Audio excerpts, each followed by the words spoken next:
श्री गणेशाय नमः। कंठी कृष्णमणी नाही अशुभ तेवानी, होका नर अथवा नारी रांडतय नावे खरी। नाही हाती दान शूरपणाचे कांकन, वाळीली संती केली बोडोनी फजिती। तुका म्हणे ताळा नाही त्याची अकळा, होका नर अथवा नारी रांडतय नावे खरी।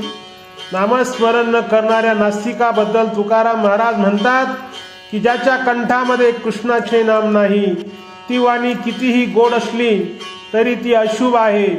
मग तो पुरुष असला तर ती रंडका आणि स्त्री असेल तर रांड आहे। ज्याच्या हातामध्ये दानीपणाचे शौर्याचे कंकण नाही, असल्या दुर्जनाची संत हजामत करून त्याला हाकलून देतात, त्याची फजिती करतात। ज्याच्या वागण्यात ताळमेळ नाही त्याची सर्व फजितीच आहे, जीवनात त्याला अवकळाच प्राप्त होते। ओम